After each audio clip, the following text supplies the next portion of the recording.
예수님을 믿는 것과 예수님을 믿지 않는 것이 얼마나 중요한 차이를 만들어내는가 하는 것을 오늘 말씀을 통해서 볼 수 있습니다. 지위의 역전이 일어나는 것입니다. 먼저 그는 이스마엘과 이삭을 예로 들면서 하나님의 자녀는 육신의 자손이 아니라 약속의 자손이 된다라고 말하고 있어요. 아브라함이 육신적인 혈통으로 태어나는 게 중요한 것이 아니라 바로 그 그리스도 예수님을 믿고 거듭난 사람이 하나님의 백성이 되는 것이다. 그 이야기를 하고 있는 거예요. 또 야곱과 에서를 통해서 하나님의 자녀는 행위가 아니라 하나님의 선택으로 된다 이렇게 얘기를 하고 있습니다. 여러분, 하나님께서 어떤 사람의 행위도 안 보고 무조건 그를 사랑해서 선택해서 자녀를 삼으신다. 이게 복음의 특징인 것이죠. 근데 결국 무슨 얘기냐면은 예수님을 믿을 때에 바로 하나님의 선택받는 그 자녀가 되는 것이지 착하게 살아서 하나님의 자녀가 되는 것은 아니라는 것입니다. 세 번째는 하나님의 자녀는 행위가 아니라 긍휼로 된다라고 하는 것이에요. 하나님께서 하신 이 선택은 바로 죄인을 향한 긍휼이었다 그 얘기인 것이죠. 하나님 보시기에 모든 사람들이 다 죄인입니다. 진노의 대상입니다. 모든 사람들이 행위로 하면은 다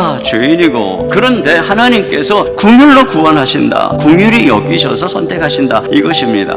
죄수들이 사형장으로 다 끌려가고 있습니다. 그런데 저쪽에서 말이 막 달려옵니다. 이제 왕의 사면장을 가진 전령이 와서 그 중에 한 사람을 사면해 줍니다. 구원해 준다면 그것은 불의가 아니죠. 불공평이 아니고 긍휼인 것입니다. 거기에 있는 다른 모든 사람들이 다 자기적으로 죽어 마땅한 것이기 때문에 그들 모두가 죽는 게 공평입니다. 그런데 누군가가 사면을 받는다면 그것은 긍휼이다 라고 하는 것이죠. 그러니까 여러분, 구원이라고 하는 것은 행위가 아니라는 거예요. 그러니까 구원은 어떻게 받는 것이냐? 긍휼로 받는 것이죠. 그러니까 하나님의 구원은 본질적으로 긍휼이라고 하는 것입니다. 복음은 뭐냐? 하나님이 너희를 용서한다. 하나님이 너희를 긍휼히 여기신다. 너를 위해서 하나님의 아들이 대신 못 박혔다라고 하는 이 긍휼의 음성인 것입니다. 우리 가정은 몇 대째 기독교 집안이다. 물론 자부심이 있죠. 그러나 여러분, 그 가문을 유지하는 것은 그런 전통이 아닙니다. 중요한 것은 무엇이에요? 복음이죠. 그리스도입니다. 내가 그분을 믿는가? 오직 이것만이 우리로 하여금 하나님의 백성의 대를 이어가게 하는 것입니다. 다른 것은 아무 의미가 없어요. 여러분, 여기 혈통이 아니라고 하는 것은 우리가 이스라엘 족속으로 태어나지 않아도 구원받을 수 있다는 뜻이죠. 행위가 아니고 하나님의 선택의 주권이라고 하는 것, 긍휼이라고 하는 것은 율법을 모르는 이방인도 구원받을 수 있고 연약한 죄인도 구원받을 수 있다는 뜻이잖아요.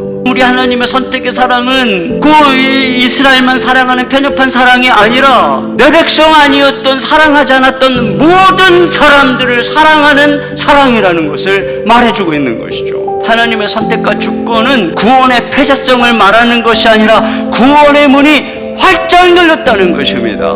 왜 내 남편, 내 아들, 내 아내, 내 친구, 내 부모를 위해서 기도하는데 그들이 여전히 안 믿고 있을까? 이유는 한 가지, 복음을 안 들어서 그런 것입니다. 왜 한때 교회 다녔고, 왜 어릴 때 교회 다녔는데, 왜 이런저런 이유로 교회를 떠난 그 남편이, 아이들이 왜 교회로 안 돌아오는 것일까? 교회를 다녔지만 복음을 제대로 못 들었기 때문에 그런 것입니다. 때가 되면 돌아오겠죠. 여러분, 때가 돼서 돌아오는 것이 아니라 복음을 들어야 돌아오는 것입니다. 그러니까 우리가 할 일은 그거예요. 데리고 오면, 갖다가 앉히면, 그러면 복음을 듣고 그들이 거듭나고 그런 하나님의 자녀가 되는 이 엄청난 사건이 일어나는 거예요. 예수님을 믿느냐 믿지 않느냐, 바로 이것에 의해서 운명이 갈리는 것입니다. 모두가 다 예수님 믿고 하나님의 긍휼의 그릇으로 하나님의 큰 축복의 은혜가 함께 하시기를 주님의 이름으로 축복합니다.